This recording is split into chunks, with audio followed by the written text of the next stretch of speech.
તો હા મિત્રો, હું માનું છું કે હું તમારો જામનગરનો વન એન્ડ ઓનલી વિશાલ મકવાણા સમયથી નવા વિડીયોઝ અપલોડ કરતો નહોતો, પણ આજે હું આવી ગયો છું નવા વ્લોગ. આજનું નિમંત્રણ મને આવી ગયું હતું જામનગરના બાર કાઉન્સિલ એડવોકેટ્સ તરફ, જામનગર બાર કાઉન્સિલ એસોસિએશનમાં થનાર વકીલોની ચૂંટણી તરફ. અને ફટાફટ ગાડી પાર્કિંગમાં પાર્ક કરીને આજની આ જમાડવાની લોકેશન હતી સમર્પત સર્કલથી થોડુંક આગળ આવીને અજંતા સોસાયટીમાં આવે કૃષ્ણા કાઠિયાવાડી.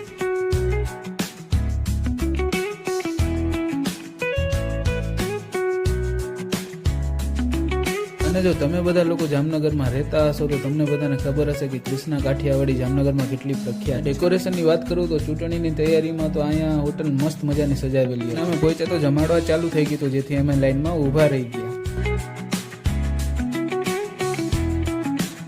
ને અમારા ગ્રુપ સર્કલના એડવોકેટ સાથે અમે ખુરશી લઈને બેઠી ગયા જમવા માટે. અને જમાડવાર તો સરસ હતું, જેમાં ઊંધિયું, પુલાવ, ભજીયા તેમજ પંજાબી આવી અલગ અલગ વાનગીઓ. મિત્રો પાછલા થોડાક સમયથી મને વિડીયો નાખવાનો ટાઈમ નહોતો મળતો, જેથી મને માફ કરજો. તમારો ભાઈ રેગ્યુલર વિડીયોઝ અપલોડ કરતો. Like the video and follow me.